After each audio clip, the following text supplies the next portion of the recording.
en la provincia y con una buena asistencia estatal. Quiero agradecer a nuestra Alejandra Sandoval, que es una infectóloga que muy gentilmente ha venido desde la quinta región acompañándonos, gracias a la historia del doctor Nova, que nos apoyó desde el año pasado para permitir que ella pudiera venir. Y el tema que va a presentar ella es sífilis embarazada, recién nacido con pretérito problema. Alejandra, te dejo entonces en la audiencia, entonces Ricardo es hablar con una cerquita de computadora acá para la conexión. Okay.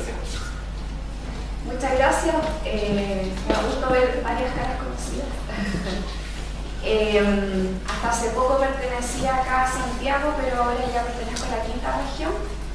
Y la verdad es que esta presentación es una presentación que hice el año pasado en el Congreso de la SOCHIPE y ahí nació como la idea del doctor Nova de poder presentarla en esta reunión. Hice alguna pequeña actualización de algunos datos con respecto a esa reunión, pero la estructura básica de lo que quería el doctor Nova un poco se mantiene para presentarles a ustedes. La verdad que este tema tiene hartas interrogantes y habitualmente uno ve tanto en los alumnos, en los becados o incluso en propios colegas un poco de enredo con respecto al tema porque es difícil de abordar, de repente de entender y lamentablemente a veces las guías que nos exponen son enredadas para explicarlo. En vez de hacerlo fácil, bonito y poder tener una ayuda a memoria rápida cuando nos enfrentamos al problema.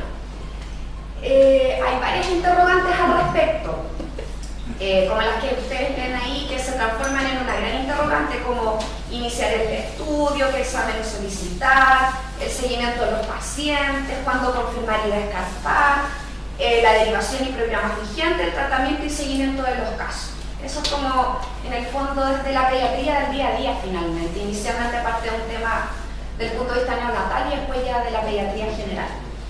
Por ende, la hoja de ruta que voy a usar para este tema va a ser un poco hablar de generalidades, la relevancia de la sífilis, ya sea a nivel mundial, en las Américas y en Chile, qué pasa con la sífilis en el embarazo, los métodos diagnósticos y cómo enfrentamos a las sífilis congénitas confirmadas y probables. La sífilis es provocada por una bacteria que se llama Treponema pallidum, que es un bacilo gram negativo. Su infección es exclusiva del ser humano y la transmisión básicamente y más importante es la sexual. También se puede transmitir vía vertical y por eso el tema de esta presentación y también por transfusiones. Algo súper importante que tienen que saber es que es súper lábil el treponema, o sea, muere fácilmente con la exposición ambiental, así que cualquier cosa que les comenten de que no fue por vía sexual, no sé qué, hay miles de teorías en la población en general. Eso es mentira porque es una bacteria exclusivamente del ser humano y además es lábil, muere fácil. Necesita su hospedero humano. No se puede cultivar y ahí es donde nos nacen todos los problemas de diagnóstico porque tenemos que utilizar otro tipo de técnicas habitualmente serológicas para poder hacer el diagnóstico, las cuales muchas veces no son las óptimas. No hay problema. El periodo de incubación es súper largo y es súper variable, que va entre 10 a 90 días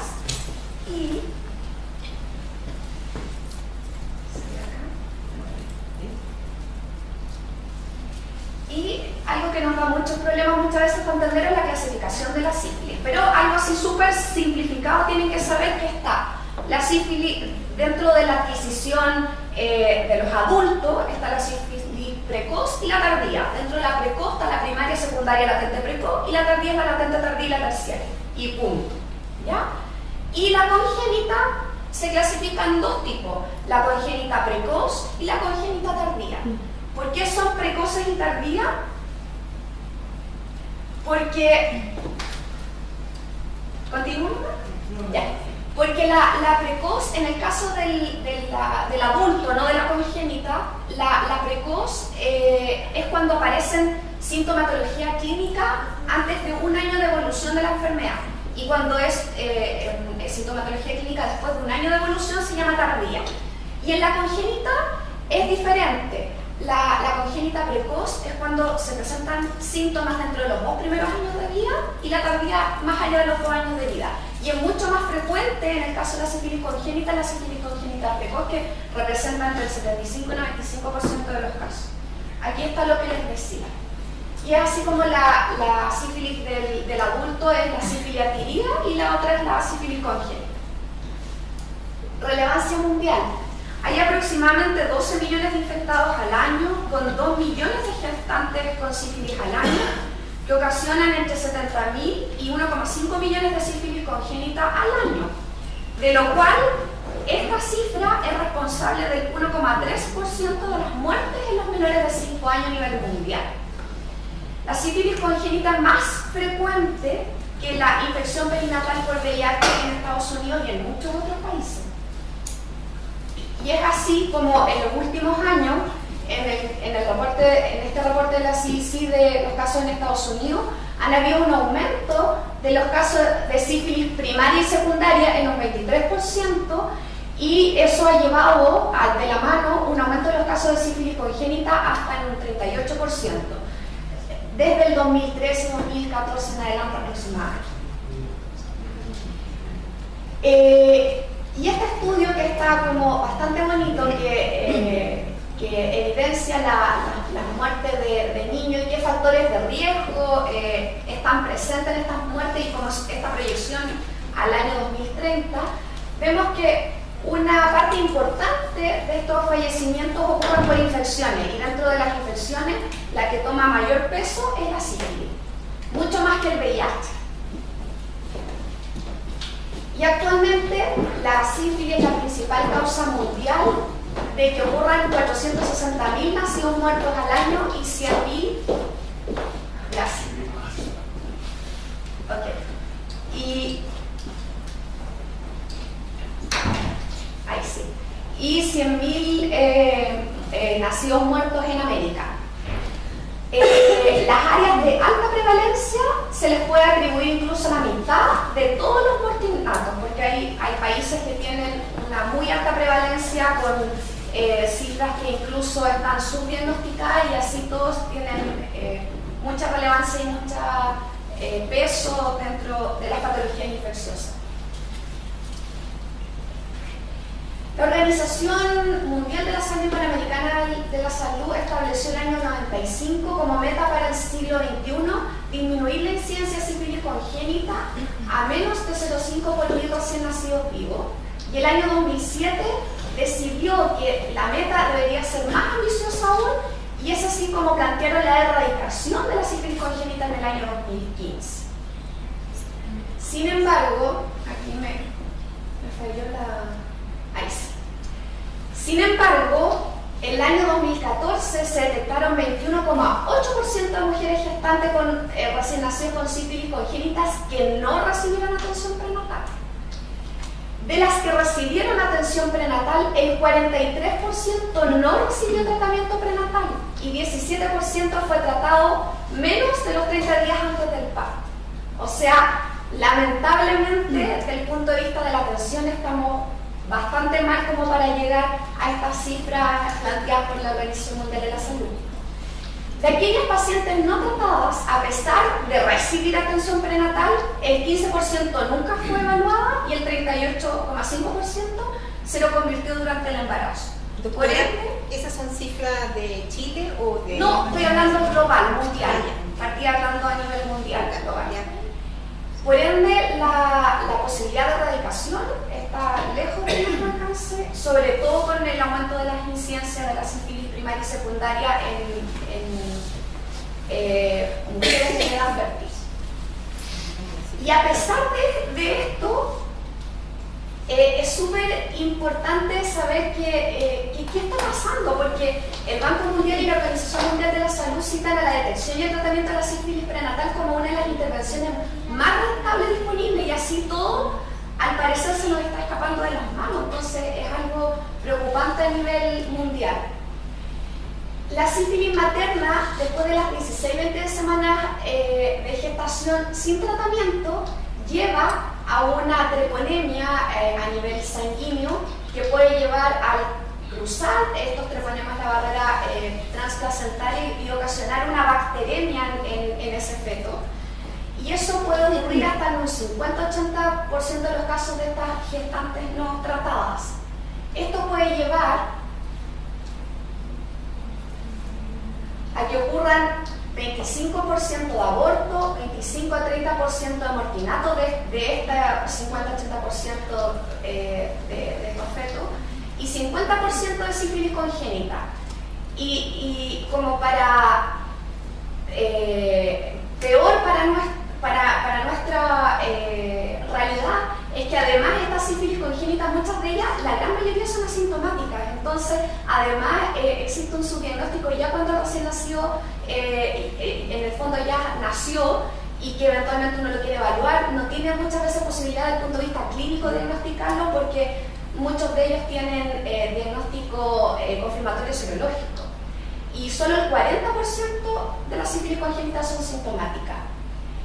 Con tratamiento, la cifra disminuye considerablemente y finalmente pacientes que reciben bien el tratamiento y por ende recibe bien el tratamiento su feto recién nacido, lleva solamente a un 1 o 3% de cura. Y si el tratamiento ocurre antes de las 20 semanas, tiene un 100% de efectividad, porque de hecho es súper poco los casos descritos en que se pueda transmitir la sífilis materna al feto antes de las 20 semanas por la barrera en el fondo para las células de Langerhans de la placenta que impiden que exista esta diseminación. Sin embargo, después, pasadas las 20 semanas, con el envejecimiento del sistema inmune de la embarazada, se pierde un poco esta posibilidad y es más fácil que se pueda transmitir la enfermedad. A nivel de las Américas, esta es una revisión sistemática y un metaanálisis en el fondo de la sífilis en la gestante y los nacidos fallecidos en América, producto de esta patología.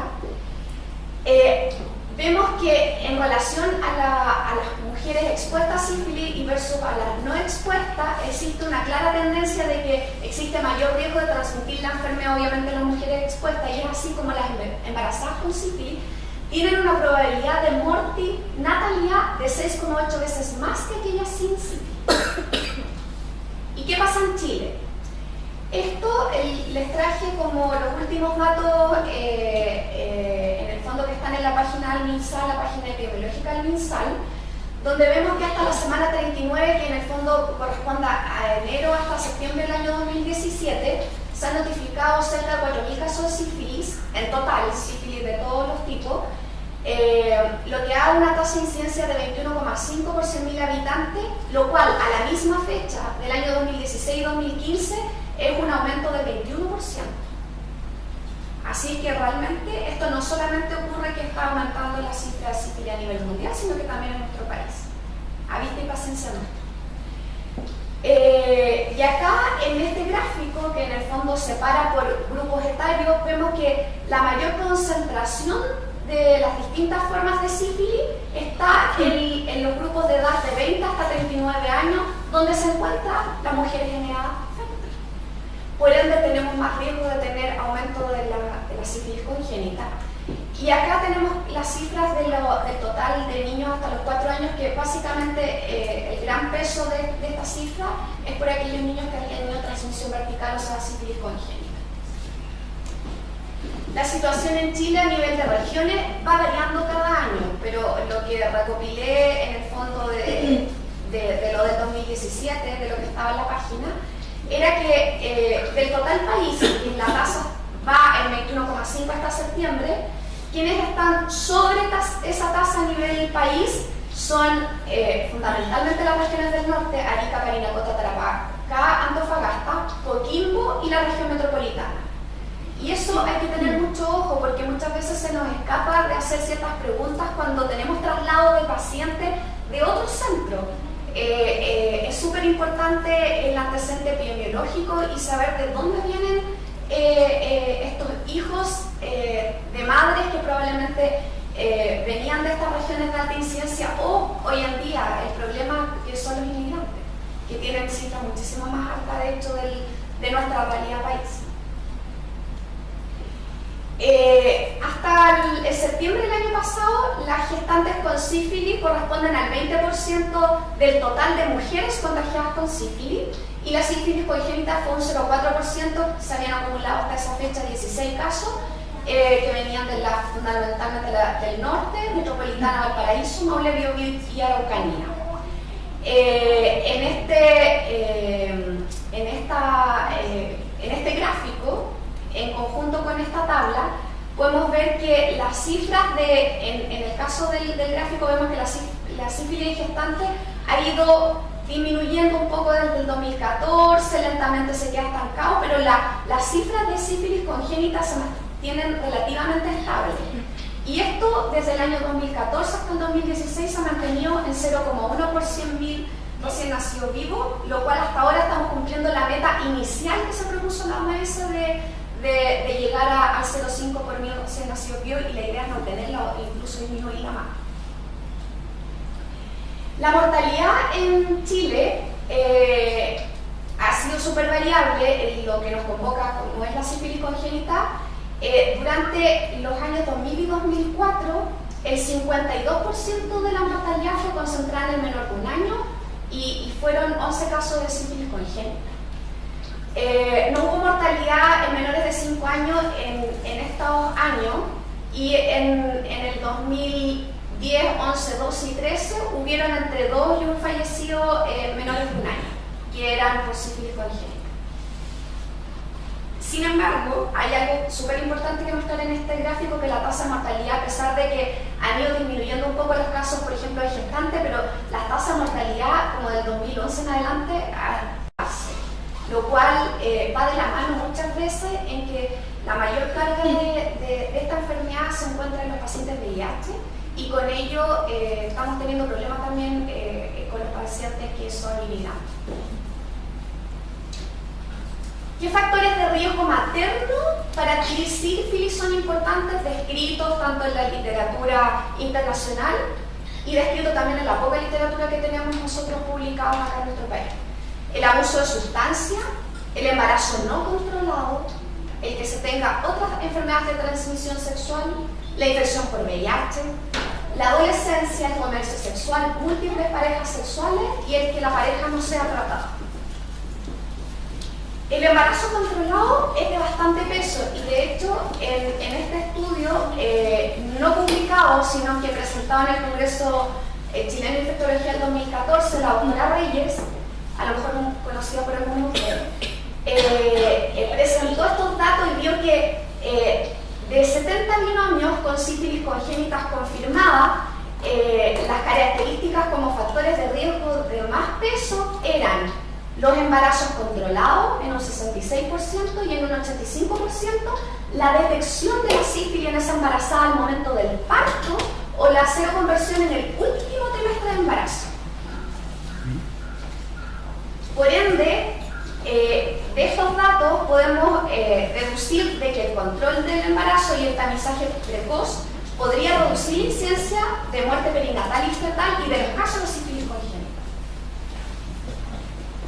¿Qué factores de riesgo son importantes y de peso para la transmisión y severidad de la infección en sífilis congénita?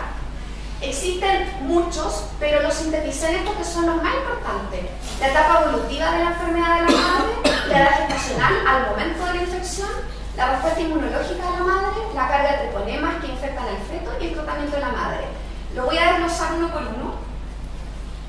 Y es así como el riesgo de transmisión durante el embarazo va a depender obviamente de la etapa de sífilis que se encuentre la mamá, y por ende la historia clínica, la anamnesis y la historia epidemiológica de esa mamá es demasiado importante que la tomen y se dediquen y den tiempo a esto, porque eso les va a dar como alguna visión de qué riesgo de infectarse tiene ese niño en conjunto con todos los exámenes que se le hagan.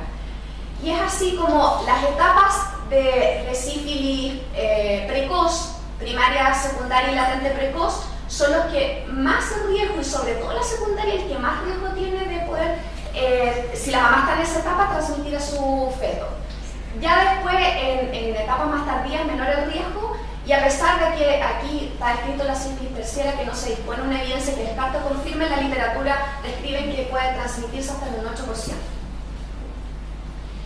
El MinSal publicó que entre el 2014 y el 2016 el 68% de las embarazadas en etapa latente y 14% en el fondo que el 68% de las embarazadas se encontraban en etapa latente y el 14% de las embarazadas se encontraban en sífilis primaria o secundaria, por lo cual existe un riesgo como evidente de que tenemos embarazadas cursando con etapas de sífilis de riesgo para transmitir a su recién nacido.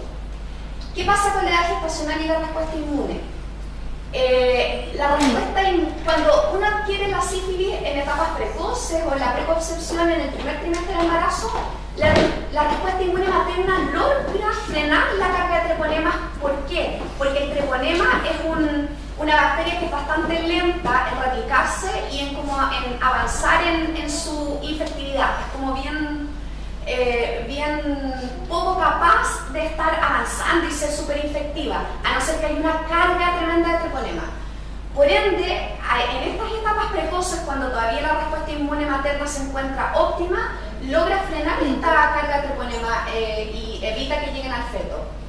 Y eventualmente podrían haber infecciones más leves o no producirse infecciones en esta etapa. Sin embargo, después del cuarto mes de embarazo, la respuesta humoral de la mamá se hace mucho más lenta, es mucho más tardía y por ende el feto se va a exponer a una espiroquitemia más alta. Y muchas veces no se alcanza a evitar el daño fetal, sobre todo si tienen uso de tratamiento tardío. ¿Qué pasa con las cargas de treponema y el tratamiento? Si la madre en cualquier etapa del embarazo se detecta y se diagnostica sífilis, y esta sífilis se diagnostica con títulos mayor o igual a 1 en 16, eso es mayor riesgo de que adquiera sífilis congénita el feto.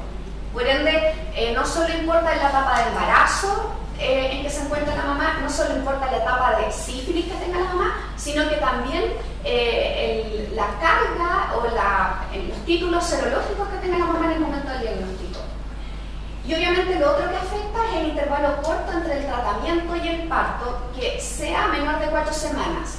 ¿Por qué? Porque acá yo no traje la diapositiva, pero existe un metaanálisis de trabajo muy antiguo, de los años 30 en adelante, hasta el año 2000, en que aleatoriamente vieron tratar mamás dentro del último mes de embarazo y antes del mes de embarazo, y los compararon y vieron que efectivamente era mucho más efectivo tratarlas 4 semanas antes del parto a esas mamás para evitar el contagio del recién nacido. El tratamiento sin penicilina, ¿por qué? Porque todos los otros medicamentos, todos los otros antibióticos que no son penicilina, no está demostrado que logre tratar el binomio, porque acá lo que queremos tratar no es solo la embarazada con sífilis, sino que tratar al feto también. Y el único antibiótico que está demostrado, que está estudiado, que traspasa la barrera transplacentaria es la penicilina.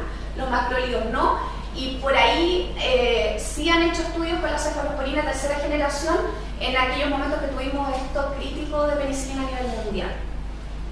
Hace como 2 años atrás, año y medio atrás. Y obviamente las que no reciben tratamiento. Por ende, es muy importante el tamizaje de la sífilis en la embarazada, y así como partió inicialmente con el primer BDRL o RPR en el fondo al ingreso al control prenatal, y después se fueron agregando BDRLs de control durante la etapa del embarazo. Se agregó un segundo examen a las 24 semanas, un tercero entre las 32 y las 34, y este cuarto al parto, que ha sido súper fundamental para hacer el diagnóstico en la adquisición de la sífilis de la gestante en etapas más tardías. Dentro de esto tienen que saber que tienen que también recabar súper buena información y tratar de tener una buena comunicación paciente-médico, porque muchas veces tenemos la tendencia a culpar al papá que contagia a esta mamá en etapas más tardías del embarazo, suponiendo que en el fondo la mamá está con una etapa de embarazo avanzada, no quiere tener contacto sexual con su pareja, pero en el sótero donde yo trabajaba previamente, la verdad es que sorpresivamente había muchas mujeres embarazadas que sus maridos no querían tener contacto sexual por cuidar esa etapa del embarazo, y eran ellas las que terminaban contagiándose por engaño al marido. Así que todo puede ocurrir, tienen que tener súper claro y tener la mente abierta que todo puede ocurrir. Lo importante de este tamizaje y control es que sea siempre con la misma prueba no treponémica. No es comparable un BDRL con un RPR, pero sí entre ellos. Y la confirmación tienen que saber que siempre son con pruebas treponémicas, que hay muchas, pero las más conocidas y que tenemos disponible acá, el MHATP o el FTABS. ¿Por qué se toma el tercer y cuarto estudio? Una, porque no existen estudios actuales evaluando las tasas de seroconversión durante el embarazo. O sea, como que no están estudiadas bien las embarazadas, entonces en el fondo tienen que tratar de alguna forma de ir viendo cómo va disminuyendo o aumentando esta serología de acuerdo a que se recibió o no tratamiento. Obviamente porque siempre existe la posibilidad de reinfección y porque muchos casos obviamente están ocurriendo en el tercer trimestre o cercanas al parto. Y lamentablemente cuando la infección ocurre en el tercer trimestre o cercana al parto es cuando menos capacidad tiene la mamá de contener el troponema para evitar el contagio a su recién nacido.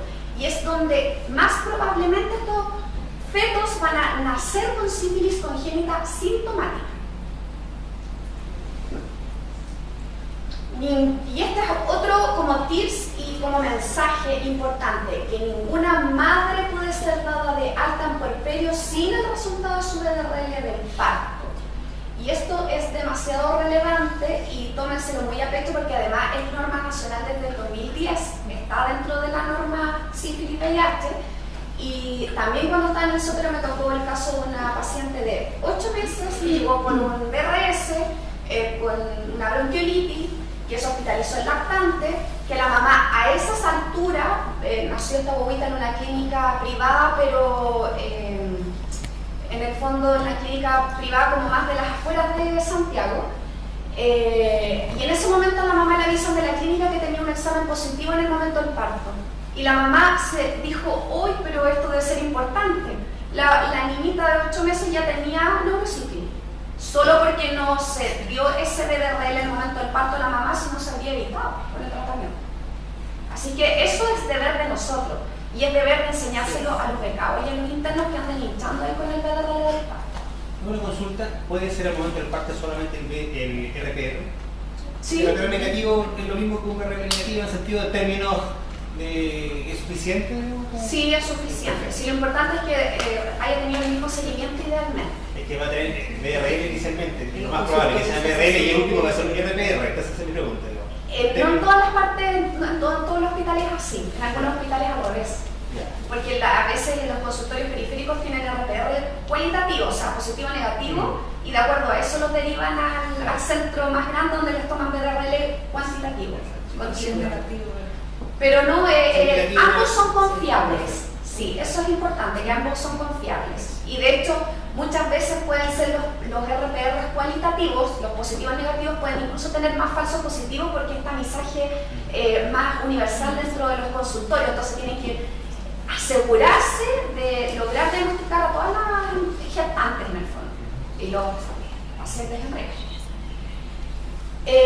La sífilis, el tratamiento de la embarazada es como el tratamiento de la sífilis primaria, secundaria, latente, precoz, de acuerdo a la etapa de la sífilis que esté cursando la embarazada, y tienen que saber que son 2 dosis separadas por 1 semana en estas etapas de sífilis, y ya en la latente tardía y en la terciaria son 3 dosis. Esto logra una eficacia del 99%, solo el 99% para erradicar la enfermedad durante el embarazo y 98% para prevenir la sífilis congénita.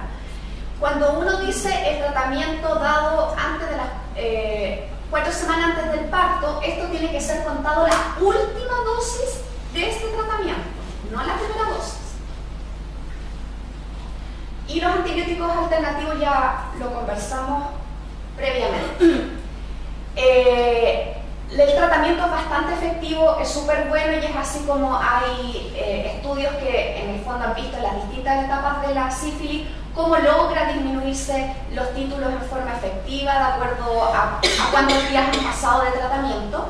Y lo que ustedes tienen que tener como meta es que esa embarazada al momento del parto, si tuvo su diagnóstico durante el embarazo, debe haber reducido al menos 2 diluciones o 2 veces los títulos de BDRL o RPR, si el RPR es cuantitativo. Perdón, ¿podrías tratar de aclararme un poquito entre diluciones y títulos? Lo voy a explicar más adelante. Método diagnóstico, y esta es la cara que todos ponen así como método diagnóstico porque es un enredo y una maraña que ya nadie entiende. Voy a tratar de simplificarles para que quede como súper claro el mensaje. Existen métodos diagnósticos directos e indirectos. Los directos está la microscopía de campo oscuro, la inmunofluorescencia directa o inmunofluorescencia indirecta, el test de infectividad de conejo y la PCR. El primero necesita un equipo súper entrenado. Hoy en día son súper pocos los tecnólogos que están capacitados para poder hacer la microscopía de campo oscuro, y lo otro que requiere habitualmente es sacar de lesiones, o sea, del chancro sifilítico, de lesiones de sífilis secundaria o de las lesiones de pérfido sifilítico en la sífilis congénita, y ahí casi que ir corriendo con la muestra al laboratorio y hacer todo el tejimaneje técnico para poder verlo de forma inmediata. Así que eso es poco práctico y muy poca gente entrenada hoy en día. La inmunofluorescencia lamentablemente tiene baja sensibilidad y eso no nos sirve. El test de infectividad de conejo es el clásicamente test que es el gold estándar, pero hoy en día está usado de forma experimental porque obviamente, como dice su nombre, infectan a conejos. Y la PCR, que ha ido tomando poco a poco importancia, la verdad que no ha logrado instalarse y establecerse como método diagnóstico único debido a lo que les voy a contar. Este es un metaanálisis de revisión sistemática súper buena, en el cual tienen tablas gigantes donde dividen los distintos tipos de sífilis y las distintas muestras de PCR tomadas en esas distintas etapas y todas las sensibilidades, especificidades, etc. Y en esta revisión sistemática, para sintetizar a lo que nos convoca, vieron de que la sensibilidad más alta fue en muestras de sífilis primaria, o sea, las lesiones del chancro, y en sangre de recién nacido con sífilis congénita clínica. La verdad que cuando hicieron el estudio de PCR en sangre de adultos, o en el fondo de sífilis adquirida, vieron que tenía una sensibilidad no más del 30%, y eso que probaron plasma, sangre total, distintos tipos, y no tiene buena resolutividad. Sí, en sangre de recién nacido, pero ojo, de recién nacido con sífilis congénita clínica, y la mayoría de los niños que tenemos son asintomáticos. Y la otra muestra que tiene bastante buen rendimiento en general es el SR en niños con sífilis congénita clínica, que llega a la sensibilidad en sangre hasta el 83% sobre un 60% en el SR, con especificidad bastante buena. Entonces, como que sí, eventualmente podría como algo servir, pero no es la panacea del método diagnóstico actual. Cuando fue el terremoto, en el ISP tienen en el fondo una parte del laboratorio es dedicado a BDRL. En la Católica toman RPR, no sé si seguirá siendo así. Bueno, el BDRL es el único examen estandarizado para el líquido cefalorraquídeo. Por ende, en la Católica se derivaba el líquido cefalorraquídeo al ISP. Con el terremoto murió en la parte del laboratorio por un año. Y ahí es donde la doctora García empezó a tentar muestras. Obviamente no sabían cómo estudiar el líquido cefalorraquídeo de otra forma y dónde derivarlo. Así que ella hizo un trabajo bastante bonito en los cuales hizo pareos de muestras y logró determinar que en PCR, la PCR tenía un rendimiento de un 50% en sífilis adquirida. Bueno, esos eran los métodos directos. Y los métodos indirectos están los no treponémicos y los treponémicos. Dentro de los no treponémicos está el BDRL y el RPR, y dentro de los treponémicos el FTABS y el MHATP. Los indirectos no treponémicos, BDRL o RPR, detectan IgM e IgG, ¿ya? No distinguen. Por eso es que, como hay IgM y IgG, va a haber traspaso transplacentario de estas IgG maternas al recién nacido. Son anticuerpos anticardiolipina, colesterol, lecitina, son de bajo costo y fáciles de realizar. Pero como son anticuerpos anticardiolipina, colesterol, lecitina, tienen falsos positivos, que hay que considerar con todas estas patologías que están mencionadas acá. Y algo súper importante es los falsos negativos por el efecto Crosona. Y eso es cuando hay demasiados títulos, muchos títulos, eso como que se apelotonan y no logra realizarse o interfieren con la formación del complejo antígeno-anticuerpo, entonces al final sale negativo. Pero lo único que uno tiene que hacer es diluir la muestra y ver, y si es mucha la sospecha, uno dice al laboratorio, necesito que me diluya la muestra, y ahí uno puede eventualmente salir de este falso positivo y hacer el diagnóstico. Estos métodos son para screening y seguimiento, no es confirmatorio. Y aquí está la parte de lo que la doctora quería. Los títulos de VDRL o RPR cuando es cuantitativo van de 1 a 1 o reactivo débil o reactivo sin diluir hasta 1 en 502. ¿Ya? Entre una dilución y otra dilución se multiplica por 2, son 2 títulos. Por ende, 2 diluciones es igual a 4 títulos. ¿Ya? Eso es la regla, nada más.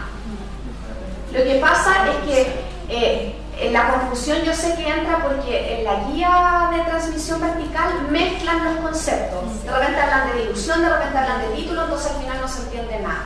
Pero en el fondo esta es la traducción de diluciones a título. Y los otros métodos indirectos que son las pruebas treponémicas, son más complejos y de mayor costo. También detectan anticuerpos y también detectan IgA, IgM y IgG, por eso también hay traspaso transplacental. Son cualitativos, acá no son con título, aquí son positivos y negativos. Y esto nos sirve para hacer el diagnóstico retrospectivo en recién nacido con sospecha de sífilis congénita, o sea, sobre el año de vida. ¿Por qué? Porque hay traspaso materno hasta incluso los 15 meses, porque aparecen rápidamente, entonces si uno le toma una prueba treponémica a una bobita de 3 meses y la mamá si era positiva, le va a salir positivo, pero no significa necesariamente que la bobita tenía sífilis congénita. Y porque son positivos para el resto de la vida, es lo que marca las enfermedades. Nunca soliciten antes del año, no sirve, no tiene ningún sentido, es gastar recursos. Y estos sí son el diagnóstico que nos dan con el diagnóstico confirmatorio. Las pruebas de diagnóstico en general tienen su buena especificidad independiente de la etapa de la sífilis en que la usemos, y las sensibilidades varían. Y obviamente la mayor sensibilidad sostiene en la etapa de sífilis secundaria porque ahí hay una alta carga de treponema bacteriemia, en el fondo alta. Ya, ¿y cómo enfrentamos al recién nacido? Tenemos 2 escenarios, o sea, traté de dividirlo como más práctico. Está el recién nacido de embarazada con sífilis adecuadamente tratada, y está el recién nacido de embarazada con sífilis inadecuadamente tratada o sin tratamiento. ¿Qué significa adecuadamente tratada? Significa que la serología materna va en descenso y estable, que no hay evidencia ni de reinfección ni de recaída, que recibió su correcta dosis de tratamiento más de un mes antes del parto y la última dosis de ese tratamiento, y que la serología en el recién nacido es no reactiva o es reactiva a la misma dilución o a menor dilución que a la materna en el momento del parto. Y en este trabajo que la doctora Reyes, que le mencioné antes, sí había publicado, de las pocas cosas publicadas en Chile, lo ha hecho ella, sí publicó el año 2004, en el fondo, toda la descripción de la sífilis congénita del Félix Bulnes.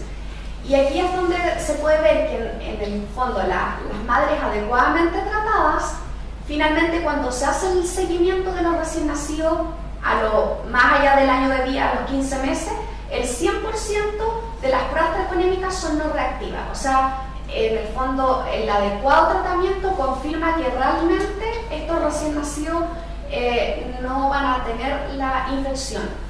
Y cuando uno les va haciendo el seguimiento, antes de los 3 meses todavía existe un porcentaje de ellos que sigue positivos con los títulos de BDRL, pero que después del cuarto mes ya casi todos están negativos, cuando reciben el adecuado tratamiento.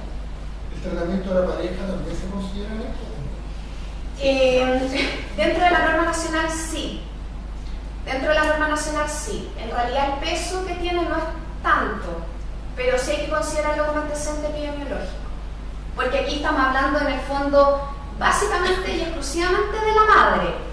Pero ese antecedente muchas veces no es tan de peso como para decir que la guagua se va a transmitir. En el fondo va a tener la infección. ¿Por qué? Porque si a pesar de que la pareja no está adecuadamente tratada, pero si logró la mamá llegar al parto con estas condiciones y con un título en el fondo adecuadamente en descenso, lo más probable es que esté en bajo riesgo su guagua en que adquiera la infección. Bueno, esto delata lo importante que es el seguimiento, ¿ya? De estas guaguas que en el fondo es importante seguirla, controlarla, ver cómo siguen sus títulos. Y la norma nacional, que está publicada a través del MinSal en la Revista Chilena de Infectología, dice que en aquellos madres adecuadamente tratadas, con un recién nacido con un BDRL reactivo y que no se trata, es importante hacerle control médico y seguimiento, que debiera al tercer mes ya estar negativo el BDRL y si se mantiene uno pudiera esperar hasta los 6 meses. Si a los 6 meses está positivo uno tiene que reevaluar. ¿Ya? Pero siempre hay tiempo, porque a no ser que el niño nazca claramente infectado y clínicamente infectado, el resto de los niños que nacen asintomáticos, si uno va haciendo el seguimiento de cerca, uno tiene tiempo para tratarlos a tiempo en el fondo. ¿Qué pasa con el recién nacido embarazada con sífilis inadecuadamente tratada o sin tratamiento? El tratamiento inadecuado se considera que no esté tratado, no esté documentado en ninguna parte. Que ella les diga que esté tratada no tiene que considerarse como tratada. El uso de antibióticos no penicilínicos, el tratamiento que haya sido más allá de las 4 semanas antes del parto, que no haya un buen descenso de los títulos o de las diluciones y que haya evidencia de reinfección o recaída materna y eso es por aumento más de 4 veces los títulos o más de 2 veces la dilución. Y acá,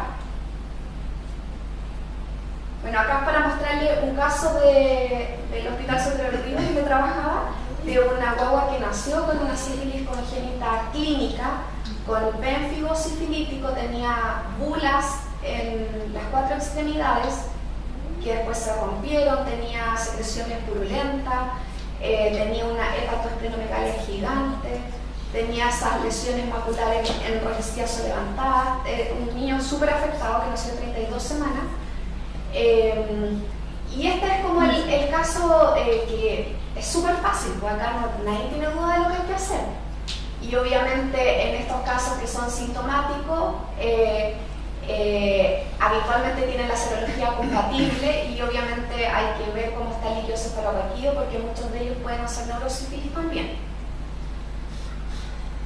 Y en los casos, no sé por qué no me sale la animación. Ya, el gran problema son los pacientes con sífilis congénita asintomática y que nos van a quedar ellos como probables, no nos van a quedar como confirmatorios en la etapa inicial. Esos son el 60% de los casos. Bueno, el 60% de los casos se pueden hacer sintomáticos entre 8 semanas sin tratamiento. Por eso es importante el seguimiento.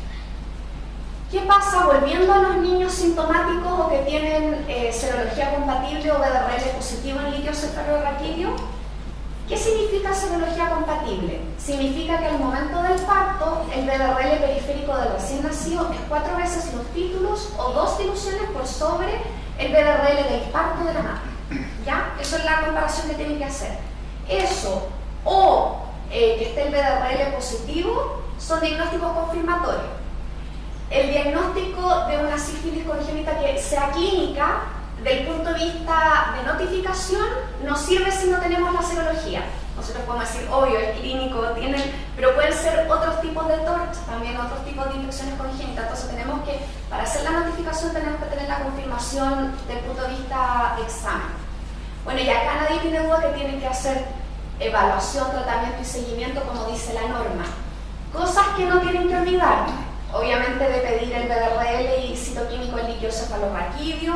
No olvidar de que si este líquido está hemorrágico, no nos sirve si está el BDRL positivo, porque hay falsos positivos en los líquidos cefalorraquídeos hemorrágicos. Puede dar falso positivo el BDRL. No olvidar de que estos niños pueden hacer corioretinite, así que el fondo de ojo no lo olviden. No olviden que también pueden tener otras CTS, sobre todo en pacientes inmigrantes, que la incidencia de hepatitis B y de VIH es mucho mayor que la nuestra. Y no olvidar que niños con neurosífilis tienen que tener un control seriado de otorrino, neuro y oftalmo, ¿ya? Y el tratamiento es la penicilina sódica, el único documentado y efectivo, que no hay resistencia descrita, y hoy en día se cambió hace un tiempo la norma. Si es sífilis congénita con o sin neurosífilis, son 10 días en total el tratamiento. Y este es un trabajo muy antiguo, pero se los traje para contarles que aquí hicieron un seguimiento de 22 embarazos con sífilis que no fueron diagnosticadas ni tratadas. No fueron diagnosticadas a tiempo ni tratadas en el fondo. Y de estos embarazos, 11 recién nacidos fueron asintomáticos y no recibieron tratamiento, por ende, pues fue un estudio súper antiguo, y le hicieron seguimiento. 4 de ellos tenían BDRL reactivo al nacer, 5 tenían BDRL no reactivo al nacer y en 2 no se hizo ningún test. Al final, y a cuentas, los resultados fueron que el 100% reingresaron con sífilis congénita asintomática, 3 con BDRL reactivo en el líquido, 3 con hepatitis severa y 2 con síndrome nefrótico. Por ende, claramente es súper importante hacer el diagnóstico en cualquier etapa del embarazo, incluso en el parto, como les he explicado. Este estudio muestra en el fondo de la sífilis materna no tratadas o inadecuadamente tratadas, y vemos acá que en 2 gestantes con diluciones de 1:2, o sea que ellas tenían 1:2, tuvieron recién nacidos con neurosífilis. O sea, claro, es más riesgo tener una madre con títulos mucho más elevados, eso es más riesgo para el feto, pero si tiene títulos bajos no significa que no tenga ningún riesgo ese recién nacido. Y 13% de las neurosífilis recién nacidos asintomáticos fueron de gestantes inadecuadamente tratadas. O sea, hay recién nacidos que pueden ser asintomáticos, uno les toma el BDRL en el líquido y sale positivo y puede que no tengan nada más que solamente el BDRL positivo en el líquido. Existen varios casos así. De hecho, la gran mayoría de los neurosífilis son de niños asintomáticos.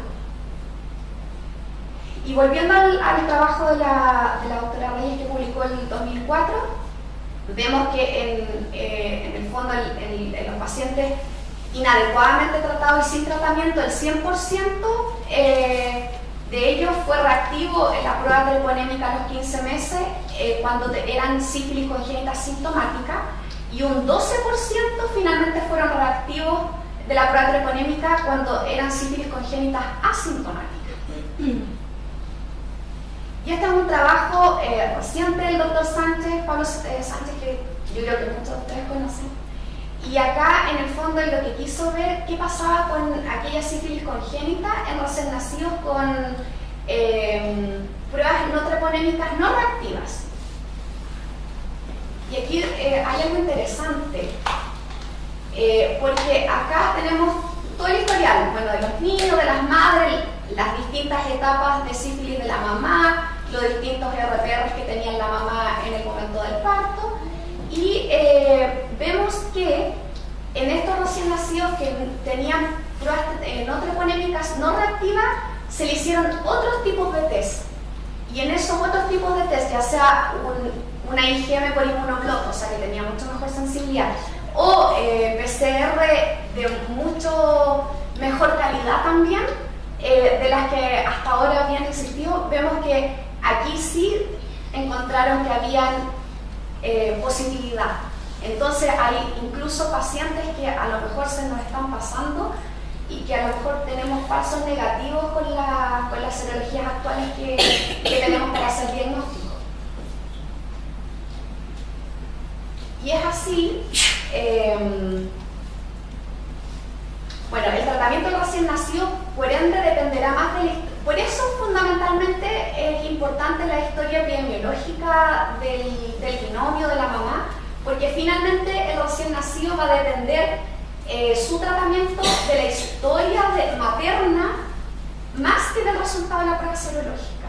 Por eso es importante y hacer hincapié eso de que tienen que tomar una buena historia que se olvida. O sea, muchas veces yo veo como que les importa ya, con suerte el BDRL del parto, y como que ya qué pasó con esa mamá, en qué etapa estaba y en qué momento se te colocaba.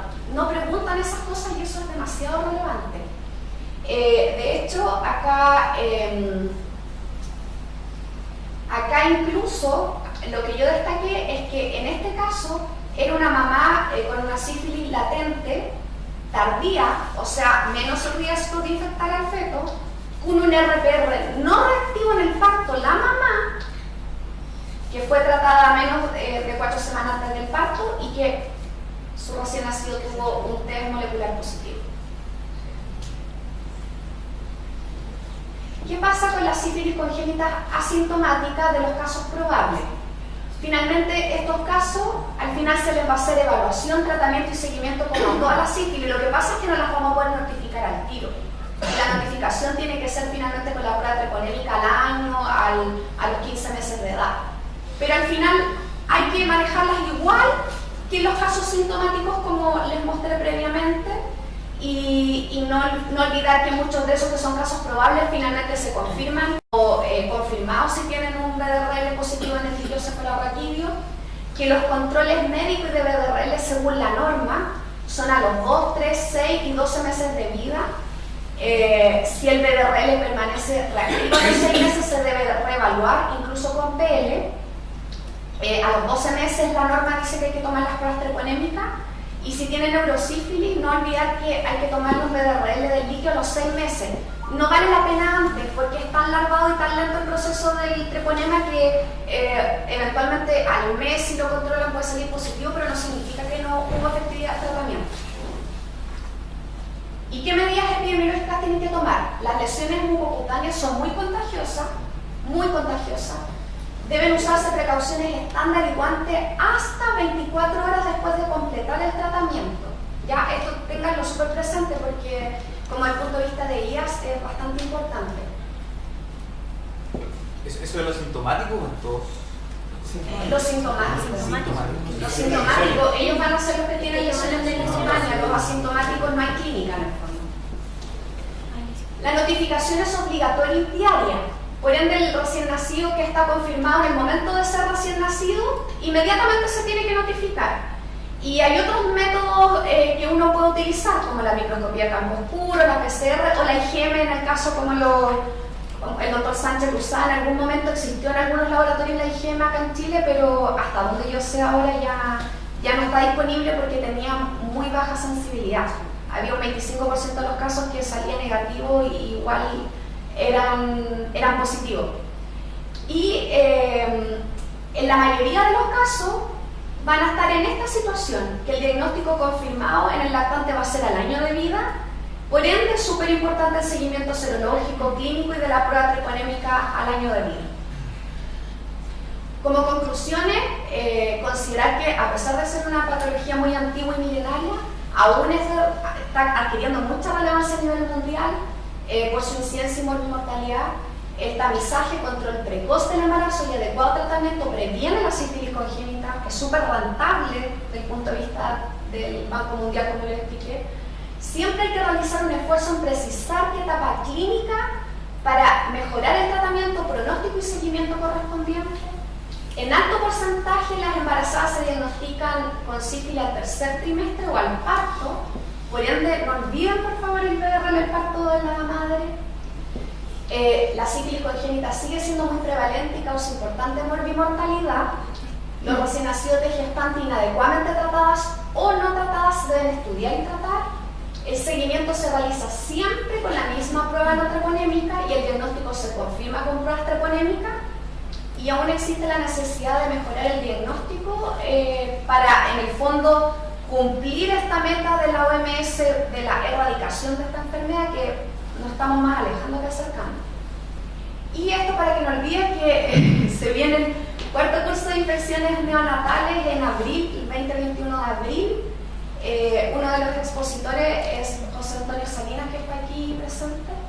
Así que los invito a participar y ya está en línea la posibilidad de inscribirse. Gracias.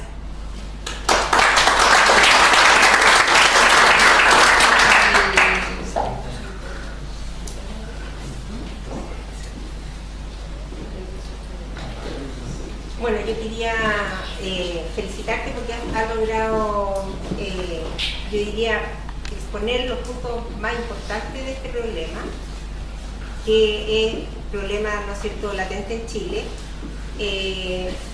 Curiosamente, la sífilis congénita misma no ha aumentado, pero, o sea, la del recién nacido no ha aumentado mucho, pero no ha aumentado en realidad, pero la de la madre sí ha aumentado.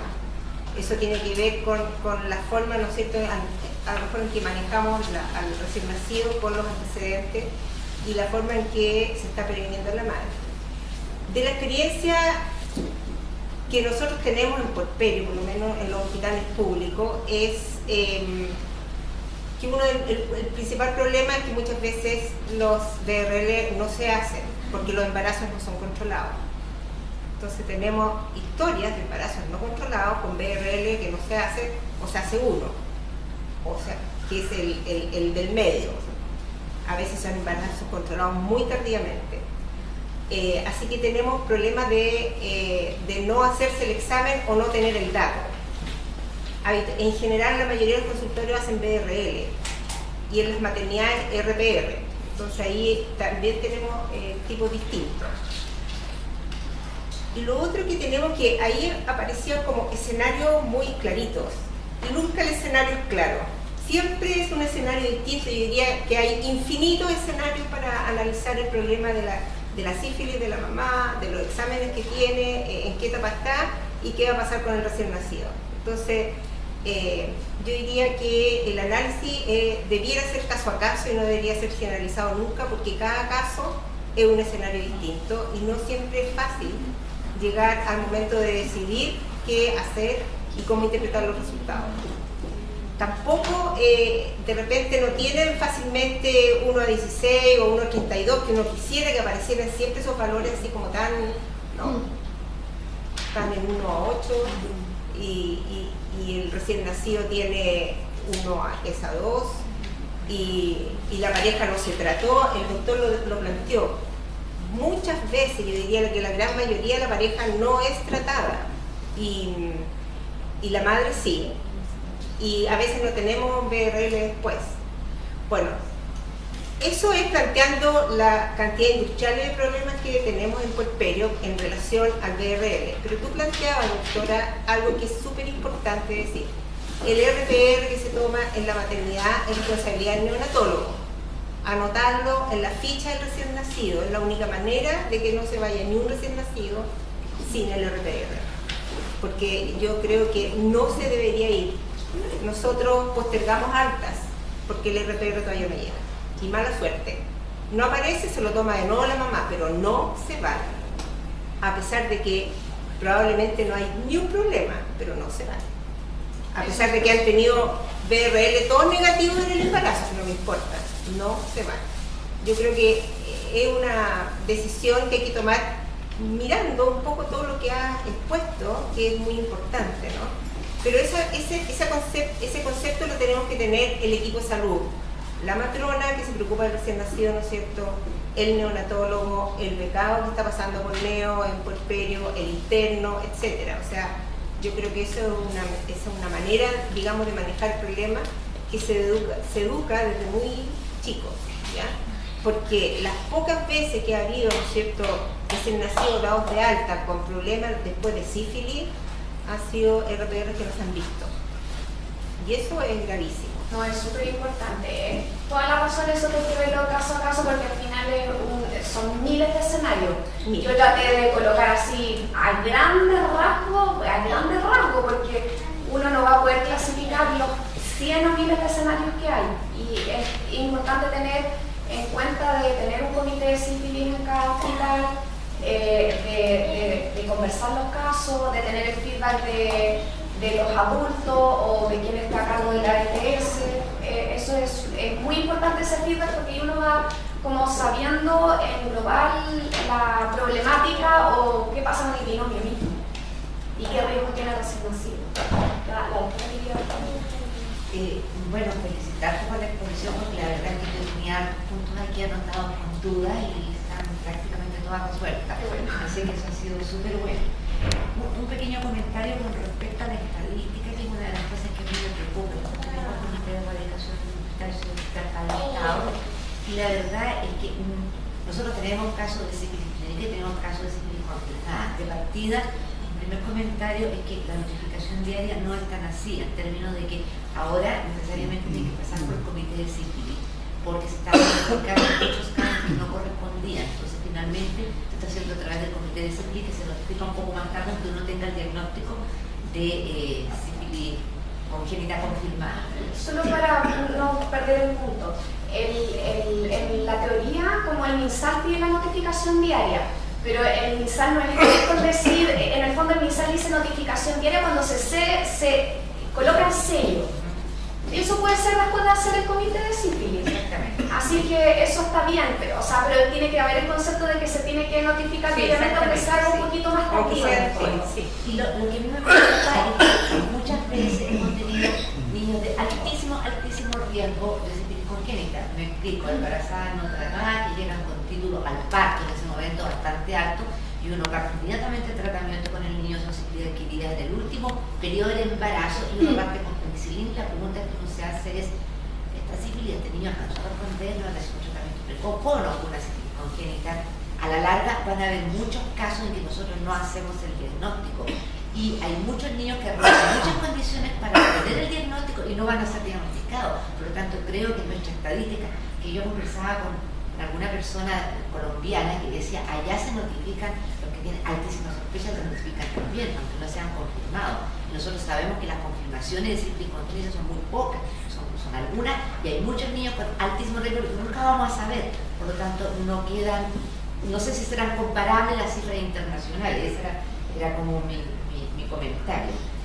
Lo otro es que nosotros en el hospital sí tuvimos, y yo transmito la experiencia porque en buenas cuentas una situación de muy alto riesgo. Nosotros fuimos auditados por esta situación, en que en mi hospital se hace RPR, se controlan BDRL en el consultorio y llega, y en el hospital se hace RPR cualitativo. Por lo tanto, tengo una mamá que nunca ha tenido un BDRL positivo y al parto le sale un RPR positivo, con una alta incidencia de falsos positivos. Pero resulta que esa señora tuvo la desgracia de haber tenido el parto fue a la 1 de la tarde.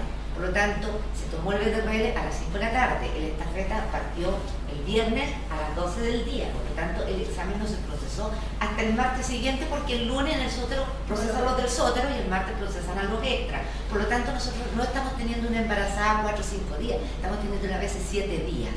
Bueno, en un caso hay una madre que tiene un RPR positivo, que el RPR positivo sin ningún historial, persona que podía venir a seguimiento, que era fácil seguir, confiable, que a uno le parece que es confiable, o sea, de repente se deja guiar un poco, por lo cual es muy peligroso, pero se dio de alta y se situó a control a retirar el BDRL. Y resulta que el niño ingresó como 7 días después con clínica. Y eso fue auditado en el hospital. Obtuvimos algunas cosas, todavía no logramos implementar el BDRL en el hospital, o sea, puede haber un caso de eso, y eso es una sífilis congénita por responsabilidad nuestra. Y mi último comentario tiene que ver a la obstetricia. Nosotros dependemos de un buen control de embarazo, de un seguimiento de los BDRL. La norma dice al que tiene positivo tiene que ser mensual, y yo no veo que eso se cumpla mucho. No. El obstetra tiene que estar muy involucrado en el manejo de la embarazada para que nos facilite la cosa, porque incluso tampoco ellos no rescatan los BDRL o no leen los BDRL o no se preocupan mucho de esa parte. Yo creo que ahí tenemos que hincarle un poco nosotros en toda la razón. Cuando yo todavía estaba en el sótero, hubo una auditoría de un paciente allá que a las 28 semanas, bueno, un poco antes de las 28 semanas se diagnosticó hidrox fetal y se tomaron todos los exámenes para descartar algo infeccioso. No se rescataron nunca los exámenes. A las 28 semanas llegó con el fondo, creo que estaba con sí, llegó con parto prematuro, nació la guagua súper grave, sintomática pero full, y la mamá tenía BDRL positivo, pero hacía 2 o 3 semanas atrás y la guagua nació hidrópica casi, fallecen, finalmente no falleció, pero en el fondo ahí nunca hubo un rescate desde el punto de vista de la obstetricia de ese examen. Y en el fondo, si les pareció un hidrops infeccioso que tenían que hacer el diagnóstico y no rescatan los mismos exámenes que toman, entonces claramente ahí hay muchas veces falla ese lado también. No hay Sí. seguimiento, o de repente uno tiene un PDR positivo alto y nunca más tenemos Exacto. otro, y tenemos que entrar a pensar en tratar ese niño porque no tenemos seguimiento adecuado. Hay que trabajar con los centros. Sí, absolutamente, estoy de acuerdo. Sí. Doctora, tú has dicho en más de una oportunidad que los inmigrantes tienen, al parecer, no quiero ser discriminadora, pero de que los inmigrantes que hay actualmente parece, hay que identificar de qué países vienen también, ¿no es cierto? Podrían tener mayor índice de enfermedades de transmisión sexual. Me gustaría saber si hay algún estudio, cifras, o solo la percepción del entorno donde uno trabaja, porque yo creo que hay que tener harto cuidado con echarle la culpa a los inmigrantes. A mí me ha tocado ver muchos chilenos con madres BRL positivas, más que los inmigrantes, entonces, ojo, hay que tener cuidado.